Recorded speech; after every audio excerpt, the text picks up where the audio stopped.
حضرت سلیمان علیہ السلام حضرت داود علیہ السلام کے صاحبزادے تھے اور ان کے وارث قرار پائے۔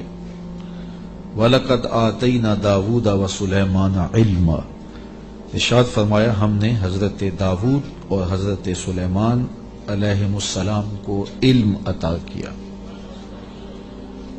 علماء نے لکھا ہے کہ اللہ نے انہیں اختیار دیا کہ یا حکومت لے لو، یا دولت لے لو، یا علم لے لو۔ تو انہوں نے کہا مالک ہمیں علم دے دیں، تو اللہ نے دولت و حکومت اس کے صدقے سے عطا کر دی۔ تو سب سے بڑی دولت علم ہے۔ تو یہاں کہا کہ ہم نے ان کو علم کے نور سے مالا مال کیا۔ اور اگر بنظر غور مطالعہ کریں تو علم ہی شہنشاہی ہے۔ اسی زمانے میں ایک ملک کو فتح کر لیا گیا اور بادشاہ گرفتار کر کے حاضر لایا گیا، تو جو فاتح تھا اس نے مفتو کو کہا، اس بادشاہ کو کہا کہ ہم تجھے قتل نہیں کرتے، تمہیں جان کی امان دیتے ہیں، بلکہ اس حکومت میں تجھے عہدہ دینا چاہتے ہیں، اب تم بتاؤ کہ تمہیں کون سے منصب پہ رکھا جائے۔ تو اس نے کہا مجھے معلم لگا دو، مجھے استاد لگا دو۔ تو اس بادشاہ نے ہنس کے کہا پھر بادشاہی چاہتے ہو؟ تو یہ بادشاہی ہے، یہ شہنشاہی ہے علم۔ تو کہا ہم نے ان کو علم کی دولت سے مالا مال کیا۔ وقال الحمد للہ الذی فضلنا علی کثیر من عبادہ المؤمنین، انہوں نے اللہ کی بارگاہ میں عرض کی کہ ساری تعریفیں اللہ کے لیے ہیں جس نے ہمیں اپنے بہت سے مومن بندوں پر فضیلت بخشی ہے۔ نعمت کا شکریہ ادا کر رہے ہیں کہ اتنے اللہ کے بندے تھے، کتنی مخلوقات تھیں اور اہل ایمان بھی کتنے تھے، لیکن ہمیں علم دے کر کے اس نے فضل و شرف عطا کیا، اس پر ہم اللہ کا شکر ادا کرتے ہیں۔ تو علم نصیب ہو جانا یہ اللہ کی بہت بڑی نعمت ہے اور اس پر شکریہ ادا کرنا چاہیے، شکریہ سے نعمت میں اضافہ ہوتا ہے۔ ووارث سلیمان و داود، اور حضرت سلیمان حضرت داود علیہ السلام کے وارث ہوئے۔ قال یا ایھا الناس علمنا منطق الطیر واوتینا من کل شیء، آپ نے کہا اے لوگو ہمیں پرندوں کی بولی سکھائی گئی ہے اور ہمیں ہر چیز عطا کی گئی ہے، بے شک یہ اللہ کا واضح فضل ہے۔ جو بھی ضروریات تھیں، تخت و تاج کے جو بھی تقاضے تھے، وہ سارے کے سارے آپ کو عطا کیے گئے۔ حکومت ہے، تخت و تاج ہے، دولت ہے، فوجیں ہیں، تصرف ہے، اور غلے ہیں، جائیدادیں ہیں، زمینیں ہیں۔ کائنات کی کوئی شے ایسی نہیں ہے جس کا وافر حصہ انہیں نہ دیا گیا۔ تو کہا کہ ہمیں ہر شے دی گئی ہے اور یہ اللہ تعالیٰ کا بڑا واضح فضل ہے۔ وَحُشِرَ لِسُلَيْمَانَ جُنُودُهُ مِنَ الْجِنِّ وَالْإِنسِ وَالطَّيْرِ، اور حضرت سلیمان علیہ السلام کے لیے ان کے لشکر جنوں، انسانوں اور پرندوں میں سے جمع کیے گئے تھے۔ اللہ اکبر۔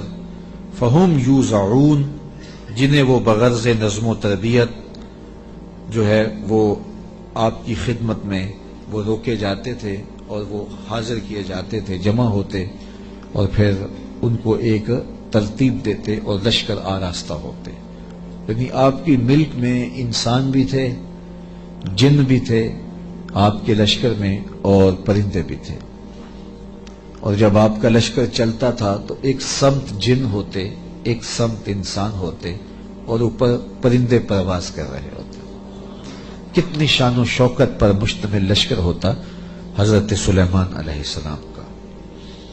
حتی اذا اتوا علی واد النمل، یہاں تک کہ جب وہ لشکر چیونٹیوں کے میدان میں آیا اور وہاں چیونٹیاں جمع تھیں، حضرت سلیمان اپنے پورے لشکر کے ساتھ، پوری شان و شوکت کے ساتھ جب وادی نمل میں داخل ہونے لگے، قالت نملۃ یا ایھا النمل ادخلوا مساکنکم، تو ایک چیونٹی نے کہا کہ اے چیونٹیوں اپنی رہائش گاہوں میں داخل ہو جاؤ، لا یحطمنکم سلیمان وجنودہ وہم لا یشعرون، حضرت سلیمان علیہ السلام اور ان کے لشکر تمہیں کچل نہ دیں اس حال میں کہ انہیں خبر بھی نہ ہو، التفات نہ کریں، توجہ نہ کریں، تم ننھی اور مہین مخلوق ہو اور ان کی توجہ تمہاری سمت نہ ہو اور وہ گزرتے ہوئے تمہیں رون ڈالیں، بے خبری میں ایسا ہو جائے تو تم جلدی کرو اپنی بلوں میں داخل ہو جاؤ۔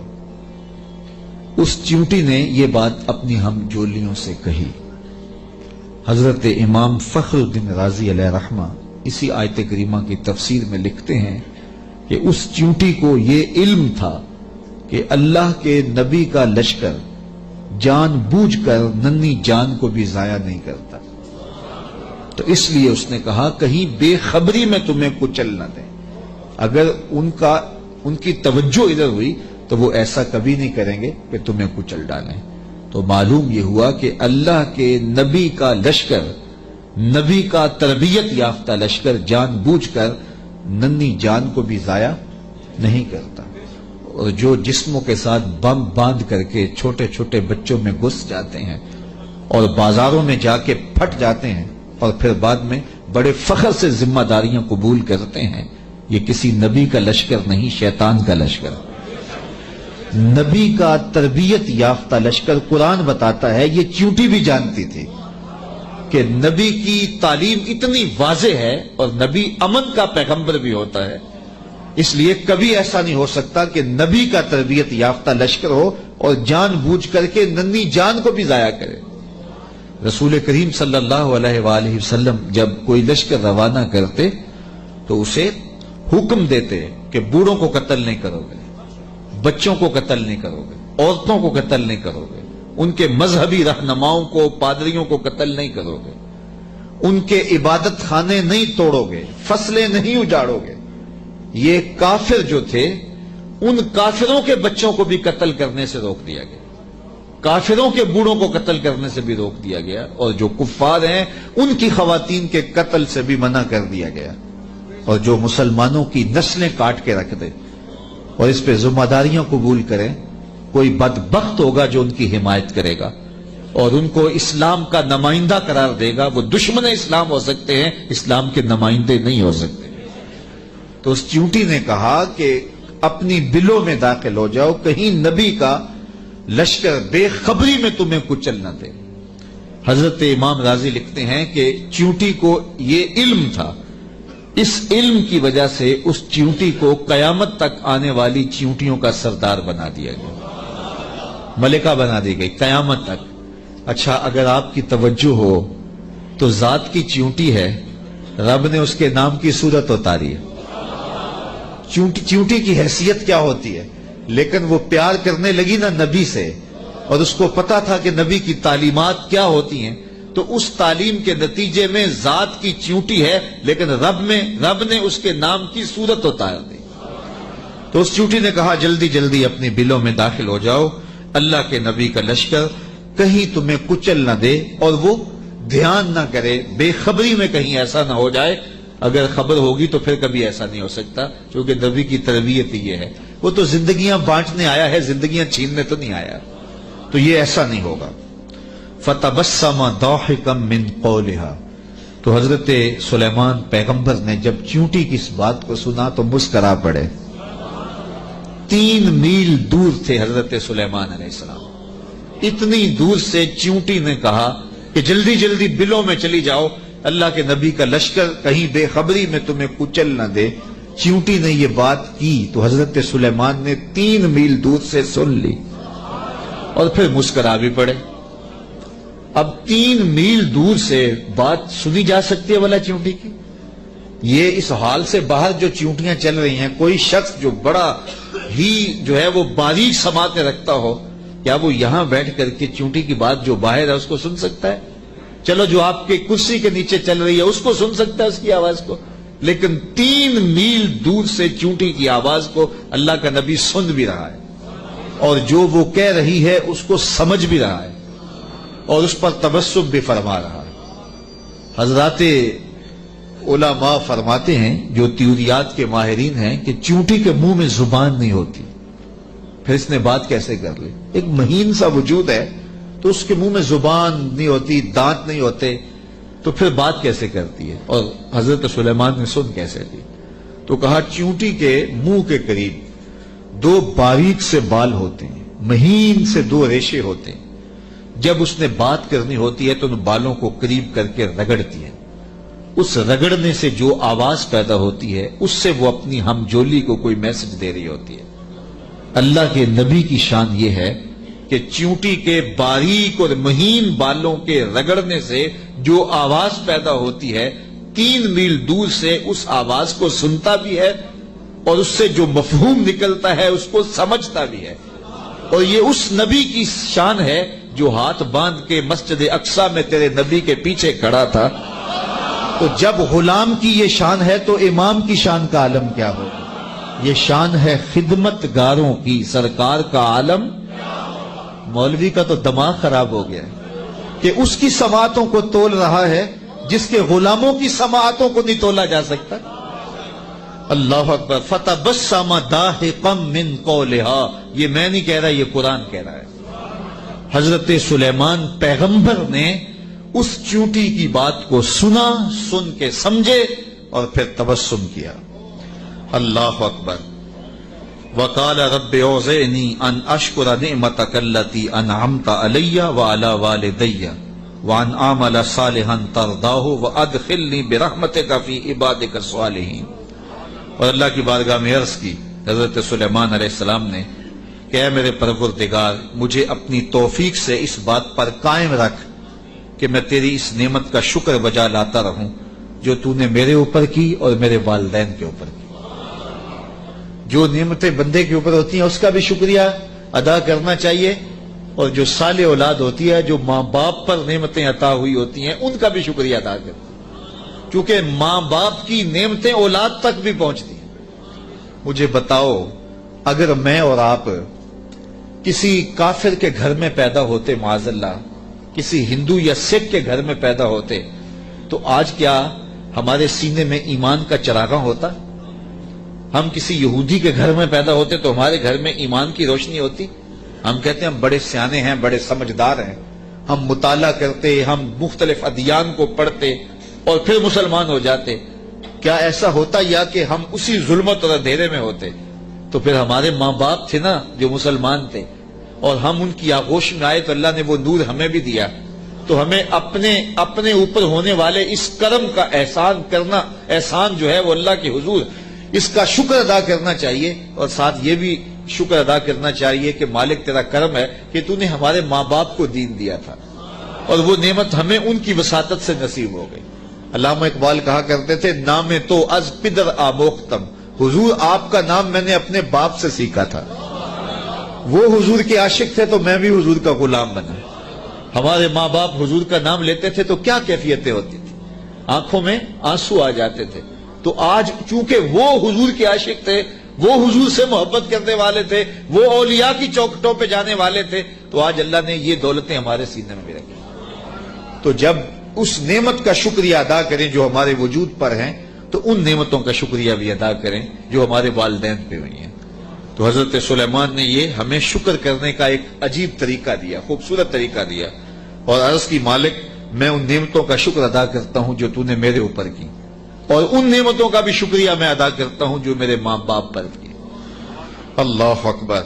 اور مجھے یہ توفیق دے کہ میں ایسے نیک عمل کرتا رہوں جن سے تو راضی ہو۔ اللہ اکبر۔ اور مجھے اپنی خاص رحمت سے اپنے نیک بندوں میں داخل فرما لے۔ حضرت سلیمان علیہ السلام ایک دن اپنے لشکر کا جائزہ لیتے ہوئے پرندوں کی جانب نکلے۔ کیسی شان و شوکت تھی، جنوں پر بھی حکومت، انسانوں پر بھی حکومت، پرندوں پر بھی حکومت۔ وتفقد الطیر، تو آپ نے پرندوں کا جائزہ لیا۔ فقال ما لی لا اری الہدہد، فرمایا میں ہدہد کو نہیں دیکھ رہا۔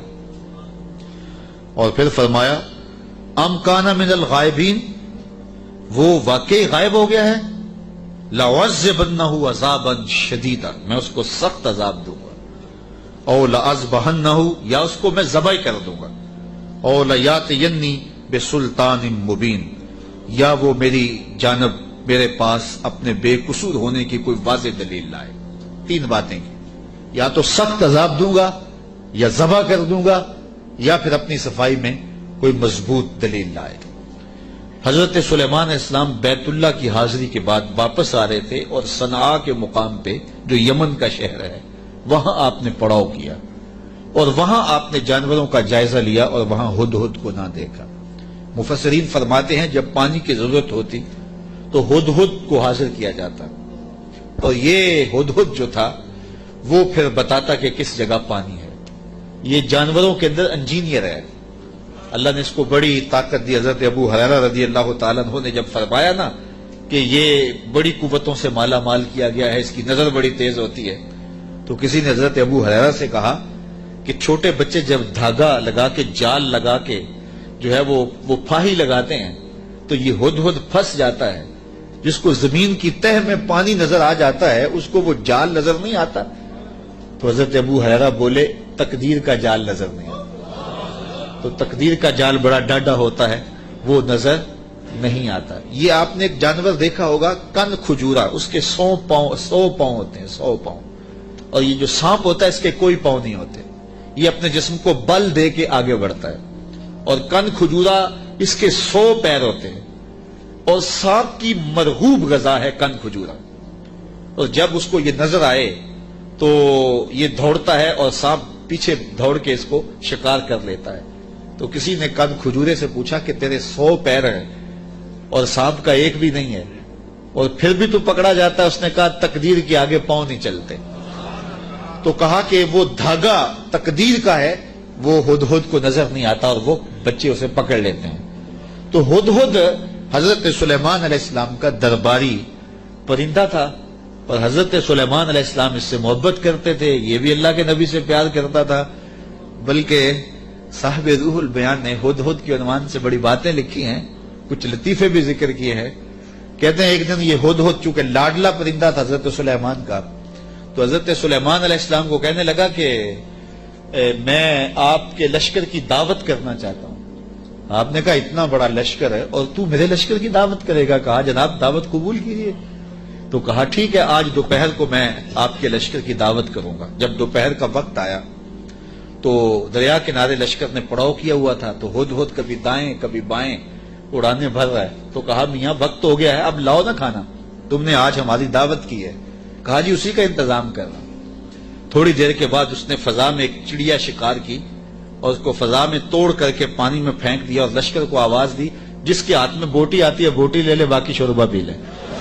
تو اس پرندے سے چونکہ بڑا پیار تھا، جب اس کو نہ دیکھا تو غصے میں آ گئے، کہا ما لیا لا اری الہدہد، میں ہدہد کو نہیں دیکھ رہا، کیا وہ واقعی غائب ہے؟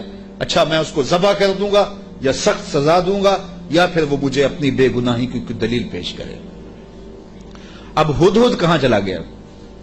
حضرات مفسرین لکھتے ہیں کہ وہ حضرت سلیمان علیہ السلام استراحت کرنے لگے تو وہ اڑ کے قریب ایک باغ میں چلا گیا، وہاں ایک اور اس کا ہم جنس ہدہد بیٹھا ہوا تھا۔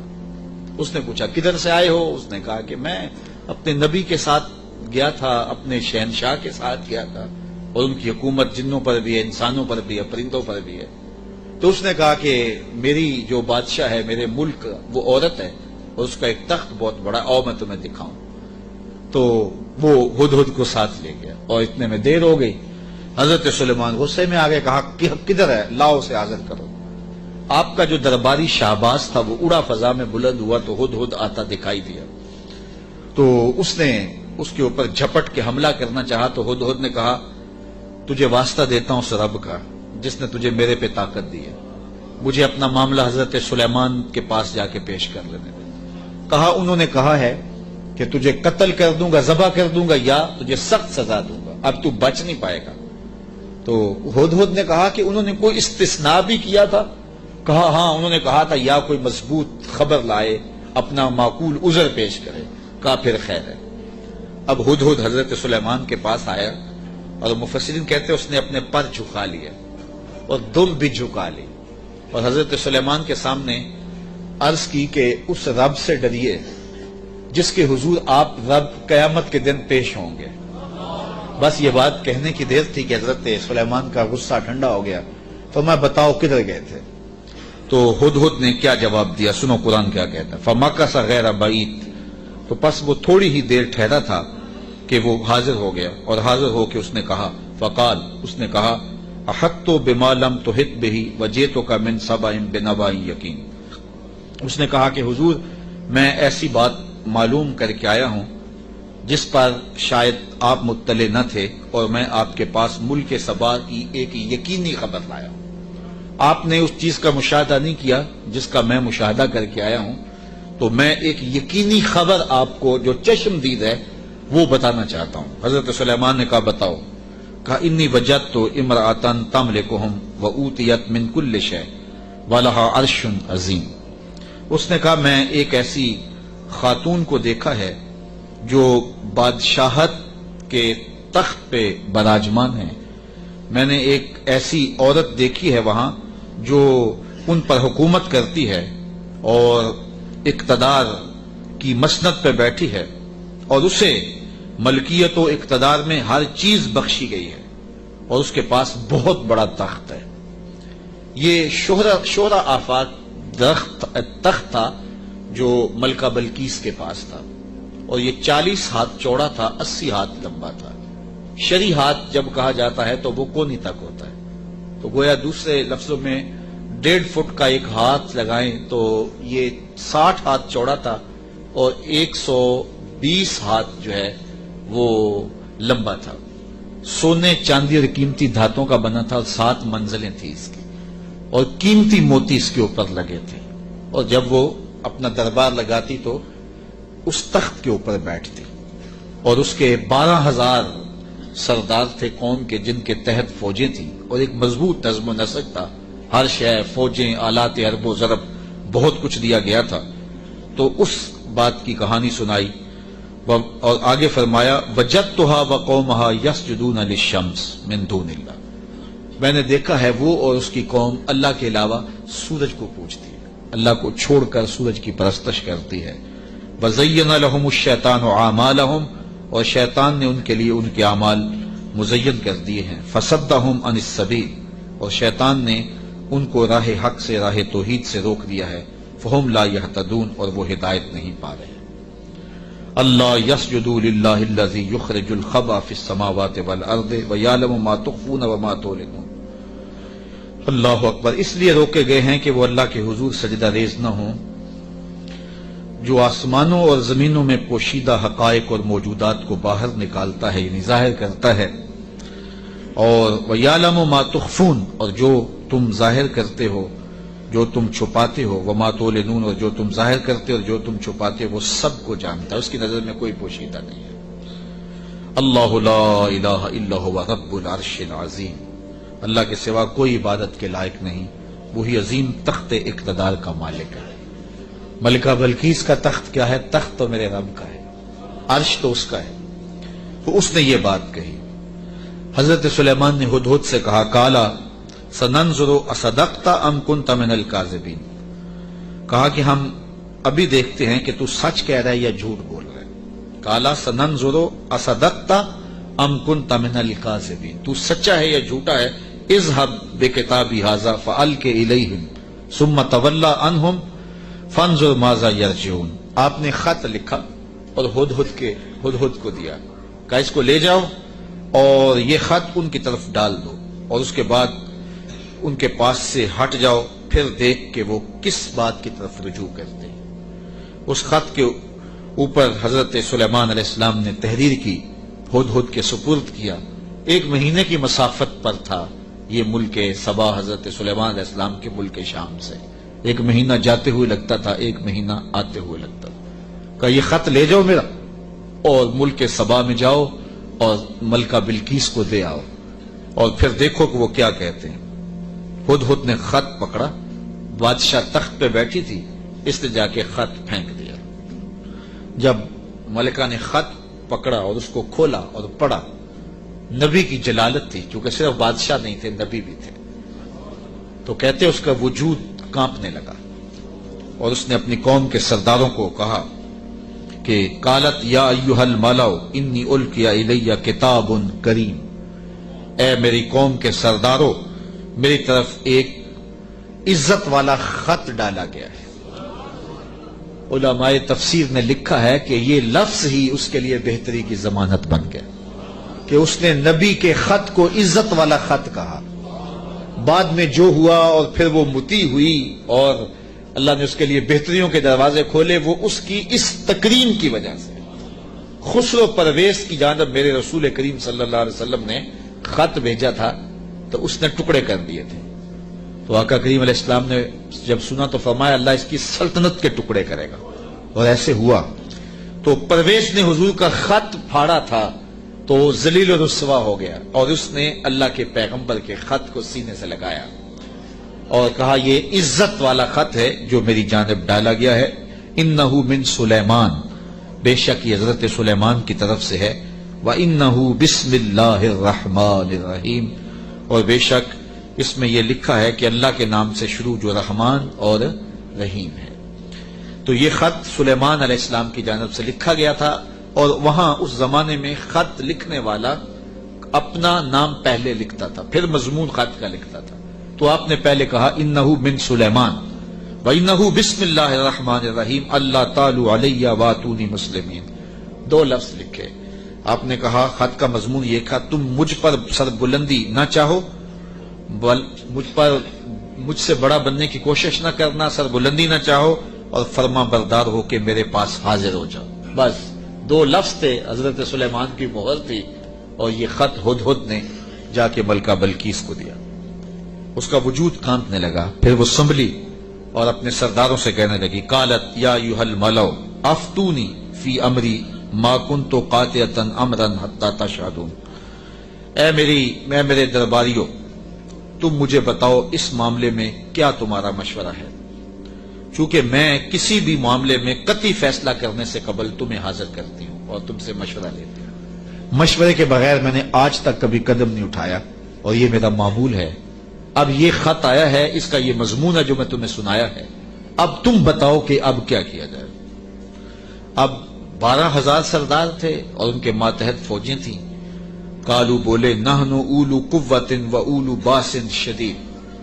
کہنے لگے کہ ہم طاقتور ہیں، سخت جنگجو ہیں، اور ہم لڑنے کے لیے تیار ہیں. قوم کا مورال بلند ہے، فوجیں پوری طاقت میں ہیں، آلات حرب و ضرب بھی ہیں، کوئی کمزوری نہیں ہے. آپ اگر حکم دیں تو ہم حاضر ہیں. والامر الیک فانظری ماذا تامرین. لیکن معاملہ آپ کے ہاتھ میں ہی ہے، حکم آپ کا ہی چلے گا، لیکن ہماری جانب سے کوئی کمزوری نہیں. ہم بالکل تیار ہیں، مستعد ہیں، فعال ہیں، فوجیں تیار ہیں، مورال بلند ہے، لڑنے کے لیے آمادہ ہیں. تو اب آپ کا حکم ہے، کیا آپ حکم دیتی ہیں؟ قالت ان الملوک اذا دخلوا قریۃ افسدوها وجعلوا اعزۃ اہلها اذلہ. ملکہ نے کہا کہ بے شک جب بادشاہ کسی بستی میں داخل ہوتے ہیں تو اسے برباد کر دیتے ہیں اور وہاں کے باعزت لوگوں کو ذلیل و رسوا کر ڈالتے ہیں، اور یہ لوگ یعنی بادشاہ اسی طرح کریں گے. تو اگر تم مجھے موقع دو، اور میرا مشورہ یہ ہے کہ میں وَإِنِّي مُرْسِلَةٌ إِلَيْهِمْ بِهَدِيَّةٍ، میں پہلے ان کی طرف کوئی ہدیہ بھیجتی ہوں. ہم لڑائی کا طبل نہ بجائیں، ہم پہلے ان کی طرف ہدیہ بھیجیں، پہلے دیکھیں. فَنَاظِرَةٌ بِمَا يَرْجُو الْمُرْسَلُونَ. پھر ہم دیکھتے ہیں کہ جو ہمارے قاصد گئے ہیں وہ کیا پیغام لاتے ہیں. اگر وہ ہمارے ہدیے کو قبول کر لیتے ہیں اور کوئی ہماری سیٹنگ ہو جاتی ہے تو پھر تو لڑائی کی ضرورت نہیں ہے. لڑائی بہت خطرناک ہوتی ہے، اس کے انجام بڑے بھیانک ہوتے ہیں. وہ تھی بڑی سمجھدار. فوجوں نے کہا ٹھیک ہے، جرنیلوں نے کہا لڑیں گے، اور سرداروں نے کہا قوم کا مورال بلند ہے، اور جو ہے وہ افسروں نے کہا کہ ہماری فوج بڑی ٹریننگ یافتہ ہے، ہمارے پاس آلات وہ ضرب موجود ہیں، لڑیں گے. لیکن اس نے کہا صبر کرو، پہلے میں کوئی تحفہ دے کے قاصد بھیجتی ہوں. وہ قاصدوں کو کیا جواب دیتے ہیں؟ لڑائی تو آخری حل ہے، پھر ہم دیکھیں گے. فلما جاء سلیمان، جب قاصد حضرت سلیمان کے پاس آیا، کہتے ہیں وہ تحفہ کیا تھا؟ مفسرین نے لکھا ہے کہ وہ سونے کی اینٹ تھی، اور اس کو قیمتی کپڑے میں دیباج میں لپیٹ کر کے باقاعدہ اس کے لیے جو ہے وہ ایک چیز بنائی گئی، اور غلافوں میں لپیٹ کر کے وہ خادم حضرت سلیمان کے پاس قاصد لے کر حاضر ہوا کہ ان کو اینٹ پیش کریں. چونکہ سونے اور چاندی سے بادشاہ لوگ بڑے خوش ہوتے ہیں. حضرت سلیمان کو جب پتا چلا کہ ان کے قاصد آ رہے ہیں اور اللہ کے نبی نے نور نبوت سے دیکھا بھی وہ کیا لا رہے ہیں، تو جنوں کو کہا حاضر ہو جاؤ۔ حاضر ہو گئے، کہا 1000 سونے کی اینٹیں میرے تخت کے آگے فرش پر بچھا دو۔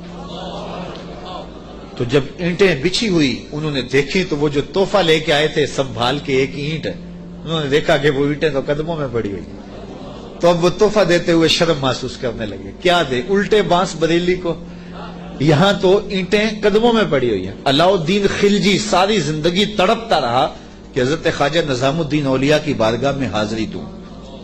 آپ مانتے نہیں تھے، آپ کا مزاج ایسا تھا کہ شاہوں سے گریزاں تھے، تو اس نے بڑا زور کیا۔ خیر جب اس نے یہ ارادہ کر لیا کہ میں حاضر ہونا ہے تو آپ نے علاؤ الدین کو لکھا کہ فقیر کی خانقاہ کے 2 دروازے ہیں، اگر تو ایک سے آیا تو میں دوسرے سے باہر نکل جاؤں گا، اور اگر تو نے زیادہ تنگ کیا تو تیرا شہر چھوڑ جاؤں گا۔ خیر بادشاہ نے ایک دن جو ہے وہ بغیر بتائے خانقاہ میں حاضری دی۔ شیخ کو پتا چلا تو انہوں نے دروازے پر پہرے دار کھڑے کر دیے کہ بادشاہ کو اندر نہیں آنے دینا۔ بادشاہ نے ان کے تیور پڑے فقیروں کے، تو یہ جو پیروں کے مرید ہوتے تو دیوانے ہیں، کہا کہ یہ تو مر جائیں گے لیکن شیخ کے دروازے سے اندر نہیں جانے دیں گے۔ تو بادشاہ کو شرارت سوجی تو اس نے کاغذ کے ٹکڑے پہ لکھا کہ یہ کیا ہوا کہ بادشاہوں کے دروازوں پہ بھی بواب چوکیدار اور فقیروں کے دروازے پہ بھی بواب۔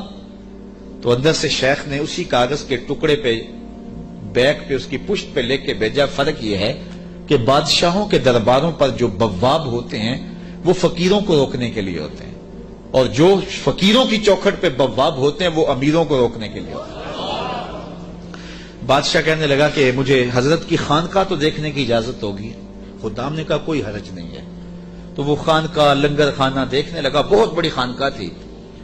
تو جب وہ استبل میں گیا تو کیا دیکھا کہ جو گھوڑے ہیں ان کی جو میخیں ہیں، قلعے ہیں، وہ چاندی کے ہیں، اور جو ان کے پاؤں میں زنجیریں پڑی ہوئی ہیں جن سے وہ بندھے ہوئے ہیں وہ زنجیریں سونے کی ہیں۔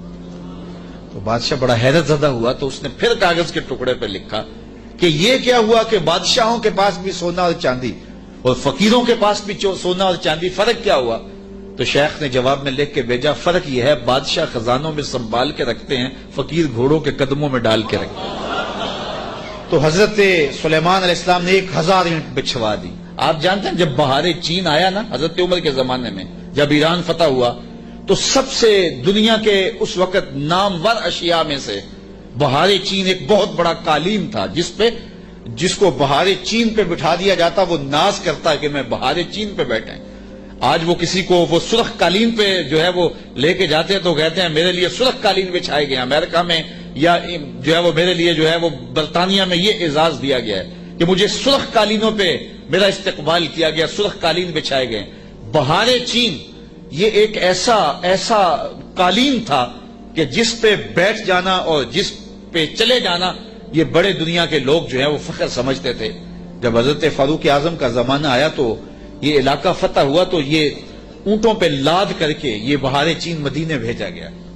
تو حضرت عمر کے پاس جب بہار چین آیا تو کہا کہ اب اس کو کہاں رکھے؟ تو کسی نے کہا جی مسجد نبوی میں بچھائیں۔ کہا یہ مسجد نبوی میں بچھے، وہاں کی جو چٹائیاں ہیں اس قالین سے افضل ہیں، وہاں اس کو یہاں نہیں بچھائیں گے۔ تو کہاں رکھے؟ حضرت عمر نے حکم دیا کہ مسجد نبوی کے باہر جہاں لوگ جوتے اتارتے ہیں وہاں رکھا جائے، اور وہ بہار چین جس پہ لوگ بیٹھنا اعزاز سمجھتے لوگ وہاں جوتے پوچھ کے گزرتے تھے۔ تو فقیروں کی نظر میں کیا چیز ہوتی ہے ان چیزوں کی؟ تو 1000 اینٹ جب بچھی ہوئی دیکھی تو وہ کیا تحفہ دیتے؟ حضرت سلیمان علیہ السلام نے کہا کالا اتو مدوننی بمال، تم مجھے مال سے میری مدد کرتے ہو؟ تم کیا سمجھتے ہو تم میرے پاس جو ہے وہ مال و دولت سے میری مدد کرنا چاہتے ہو؟ فما آتانی اللہ خیر مما آتاکم، اللہ نے جو مجھے دیا ہے وہ اس سے بہتر دیا ہے جو تم کو دیا ہے، تمہارے سے بہتر مجھے نوازا ہے۔ بل انتم بہدیتکم تفرحون، بلکہ اپنے ہدیے پہ تم خوش ہو کہ یہ مال ہے، ہم مال کے ہدیے کو قبول نہیں کرتے۔ ایک طرف سورج کو پوجا جا رہا ہے، رب کے ساتھ شریک ٹھہرایا جا رہا ہے، اور میں ایک اینٹ لے کے راضی ہو جاؤں سونے کی، اور تم اللہ کی مخالفت کرتے رہو۔ یہاں سمجھنے کے لیے بہت کچھ ہے کہ اللہ کے حکموں کی نافرمانی کر رہا ہو اور پیر صاحب کو نذرانہ دے دے اور پیر صاحب یہیں چپ ہو جائے کہ کوئی نہیں مجھے نذرانہ مل گیا. یہ سمجھنے کے لیے کافی ہے. سونے کی اینٹ لے کے آئے ہیں, فرمایا وہ بتوں کو پوج رہے ہیں, وہ سورج کو پوج رہے ہیں, اور مجھے اس نذرانے سے چپ کروانا چاہتے ہیں, ایسا نہیں ہوگا. اور آپ نے اس قاصد کو پیغام دیا, ارجع الیہم, جا ان کے پاس اور ان کو بتا جا کے کہ فَلَنَاتِيَنَّهُمْ بِجُنُودٍ لَا قِبَلَ لَهُمْ بِهَا وَلَنُخْرِجَنَّهُمْ مِنْهَا أَذِلَّةً وَهُمْ صَاغِرُونَ. ان کو جا کے بتا کہ ہم ایسا لشکر لے کے آ رہے ہیں جس کا تم مقابلہ نہیں کر پاؤ گے, اور تمہیں ذلیل کر کے رسوا کر کے شہروں سے نکالیں گے, تیار ہو جاؤ. حضرت سلیمان نے اس قاصد کو پیغام بھیجا. جب اس نے جا کے پیغام دیا اور حضرت سلیمان کے دربار کی کہانیاں سنائیں, تو پھر لڑائی کی ہمت کس کو ہوتی؟ نبی کو اللہ نے روب دیا ہوتا ہے, نبی کا روب جو ہے وہ لوگوں پہ پڑ جاتا ہے. اللہ اکبر. تو کس کو ہمت ہوتی؟ ملکہ بلقیس نے کہا کہ اب میں خود جاتی ہوں. تو وہ خود تیار ہوئی اور وہ حضرت سلیمان کی بارگاہ میں حاضر ہونے کے لیے ملک سبا سے چلی. ادھر بھی وقت گزرتا گیا. جب 3 فرسخ دور وہ دربار سے رہ گئی, 1 فرسخ اور 3 فرسخ 5 کلومیٹر لگا لیں, آپ یہ کہہ لیں کہ وہ بائی پاس پہ یا وہ یہ چناب پل پہ, اتنے فاصلے پہ جب اس کا آنا ہوا تو حضرت سلیمان بیٹھے تھے اور آپ نے اپنے درباریوں سے کہا, قال یا ایھا الملأ ایکم یاتینی بعرشها قبل ان یاتونی مسلمین. دربار لگا تھا, جن بھی بیٹھے تھے, انسان بھی بیٹھے تھے, پرندے بھی تھے. آپ نے کہا میرے درباریوں, وہ بلقیس آ گئی ہے, یہاں قریب ہی آ گئی ہے. تو اس کا وہ تخت جس پہ اسے ناز ہے, کوئی ہے جو اٹھا لائے اس کے لانے سے پہلے؟ کیسی شان حضرت سلیمان کی. وہ بائی پاس پہ آ گئی اور تخت 1 مہینہ جاتے ہوئے لگتا ہے, 1 مہینہ آتے ہوئے لگتا ہے. یہ طاقتیں ہیں اللہ کے بندوں کی. اللہ اکبر. تو کہا وہ تو ادھر آ گئی ہے, تو کوئی ہے جو اس کا تخت جا کے جلدی جلدی اٹھا لائے؟ تو جب آپ نے یہ بات کہی تو ایک جن اٹھا, قال عفریت من الجن انا آتیک بہ. ایک جن کہنے لگا حضرت میں لاتا ہوں. کب لاؤ گے؟ قبل ان تقوم من مقامک, آپ کی مجلس ختم ہونے سے پہلے پہلے حاضر کر دیتا ہوں. اور مجلس ختم ہوتی تھی زوال کے وقت, دوپہر کے وقت. صبح شروع ہوتی اور دوپہر کو ختم ہو جاتی. تو کچہری لگی تھی, کہا کچہری ختم ہونے سے پہلے پہلے میں لے آتا ہوں. وَإِنِّي عَلَيْهِ لَقَوِيٌّ أَمِينٌ, طاقتور بھی ہوں, لے بھی آؤں گا, اور امین بھی ہوں, کوئی ایک موتی بھی ضائع نہیں ہوگا. تو تخت میں لے کے آتا ہوں. اور 1 مہینہ میں نے عرض کیا جاتے ہوئے لگتا ہے, 1 مہینہ کئی ہاتھ موٹا تھا, 7 منزلیں تھیں, 40 ہاتھ چوڑا تھا, 80 ہاتھ لمبا تھا, سونے اور چاندی اور قیمتی جواہر سے مرصع تھا, اور 7 کوٹریوں میں مکفل تھا, تالے لگے تھے, پہرے دار کھڑے تھے. جیب میں ڈال کے بھی لانا ہو پھر بھی 2 مہینے چاہیے. اور اس تخت کو لانے کا کہا, دوپہر تک لے آتا ہوں. بڑی بات تھی نا. حضرت سلیمان خوش ہو جاتے کہ بڑی بات ہے. تو میں نہیں, مجھے اس سے بھی پہلے چاہیے, مجھے اس سے بھی پہلے چاہیے. پھر وہ اٹھا جس کے سینے میں زبور کا علم تھا. قال الذی عنده علم من الکتاب. پھر وہ شخص کھڑا ہوا جس کے سینے میں علم زبور تھا. وہ آپ کا خالہ زاد بھی تھا, آپ کا صحابی بھی تھا. عاصب بن برخیہ نام علماء تفسیر نے بتایا ہے, اور اسے اسم اعظم آتا تھا. وہ کھڑا ہو گیا. اس نے کہا انا آتی کا بہی, حضرت میں لے آتا ہوں. کہا کب لاؤ گے؟ وہ تو دوپہر تک کا وقت دے رہا ہے, تم کب لاؤ گے؟ تو سنو اس نے کیا کہا. بولا قبل ان یرتد الیک طرفک, حضور آپ آنکھ بعد میں جھپکیں گے, تخت پہلے پڑا ہوگا. آپ آنکھ بعد میں جھپکیں گے, تخت پہلے پڑا ہوگا. اللہ اکبر. فلما رآہ مستقرا عنده قال ھذا من فضل ربی. حضرت سلیمان نے بھی آنکھ جھپکی نہیں تھی, تخت سامنے پڑا ہوا. حضرت سلیمان بے ساختہ پکار اٹھے, یہ میرے رب کا فضل ہے جس نے میرے امتی کو یہ طاقت دی. یار بنی اسرائیل کے نبی کے امتی کی یہ شان. تو بنی اسرائیل کے یہ نبی مقتدی بن کے جس کے امام کے پیچھے کھڑے تھے مسجد اقصیٰ میں, اس امام کی شان کا عالم کیا ہو. یہ شان ہے خدمت گاروں کی, سرکار کا عالم. کہا میں لاتا ہوں, اور اس کے آنے سے پہلے کیا حضرت آنکھ جھپکنے سے پہلے حاضر کر دو. اور حضرت سلیمان نے ابھی آنکھ جھپکی نہیں، تخت سامنے پڑا ہوا تھا۔ اللہ اکبر۔ لیبلونی ااشکر ام اکفر، کہا کہ میرے رب نے مجھے آزمایا ہے، میرا رب مجھے پرکھتا ہے کہ میں اس کا شکر کرتا ہوں یا کفران کرتا ہوں یا انکار کرتا ہوں۔ اللہ اکبر۔ فرمایا فمن شکر فانما یشکر لنفسہ، جو شکر کرتا ہے وہ اپنے لیے ہی شکر کرتا ہے۔ اللہ کا کیا فائدہ کرے گا؟ اپنا ہی فائدہ ہوگا۔ تو میں اس کا شکر کرتا ہوں جس نے میرے ایک امتی کو یہ طاقت عطا کی، یہ شان عطا کی۔ یار جب بنی اسرائیل کے ایک ولی کی یہ شان ہے تو اس امت کے اولیاء کی شان کا عالم کیا ہوگا؟ صرف ایک واقعہ، شہر بخارا میں، شہر کابل میں حضرت امام شاہ نقش بند بخاری علیہ رحمہ تشریف لائے تو لوگوں کا ہجوم ہو گیا۔ بادشاہ وقت کی لونڈی وہاں سے گزرتے ہوئے رکی تو لوگوں کا ہجوم دیکھا، کہا ماجرا کیا ہے؟ کہا بخارے والے پیر آئے ہوئے ہیں۔ تو کہا یہ پیر کیا ہوتے ہیں؟ لوگوں نے بتایا یہ اصلاح قلب کرنے والے لوگ ہوتے ہیں، یہ دلوں کے حکیم ہوتے ہیں، ڈاکٹر ہوتے ہیں، اور یہ باطن کی صفائیاں کرنے والے لوگ ہوتے ہیں، اور اللہ نے ان کو تکوینی اور تشریعی طاقتیں بھی عطا کی ہوئی ہوتی ہیں، اور کبھی ایسا ہوتا ہے کہ یہ اوکھے ویلے کام بھی آتے ہیں۔ اس نے سوچا کہ شیخ سے نسبت قائم کر لینے میں کوئی حرج نہیں ہے، تو اس نے حضرت شاہ نقش بند بخاری کی بیعت کر لی۔ چلو پیر تو کوئی ہونا چاہیے، تو انہوں نے ان سے بیعت کر لی۔ شیخ نے جو وظائف بتائے اور تلقین کی، ذکر کی اور اچھائی کی طرف سبق دیے، تو صالحہ تو وہ پہلے ہی تھی لیکن مزید رنگ چڑھ گیا۔ تو بادشاہ جب اس کی خدمت کو دیکھا تو بڑا خوش ہوا۔ جو باقی لونڈیاں تھیں وہ حسد کرنے لگی۔ ایک دن انہوں نے بادشاہ کے دربار سے، بادشاہ کے گھر سے چوری کر کے زیور ایسی جگہ پہ چھپا دیے اور اس پہ الزام لگا دیا اور پھر برآمد بھی اس سے کروا دیے۔ بادشاہ کو بڑا غصہ آیا کہ میں نے اس پہ اتنا اعتماد کیا تھا اور یہ بڑی لمبی نمازیں پڑھتی تھی۔ بادشاہ نے حکم دیا کہ اس کو چوبارے پہ لے جاؤ اور وہاں سے دھکا دے دو۔ بادشاہ کے محل کی چھت پہ لے جایا گیا۔ اس نے لاکھ کہا کہ میرا جرم نہیں ہے، لیکن بادشاہ ہوتے ہیں، تو چھت پہ لے جایا گیا۔ جب دھکا دینے لگے تو اس کو اب یاد آیا کہ میں نے سنا تھا اوکھے ویلے پیر کام آتے ہیں، تو اس نے بخارے کی طرف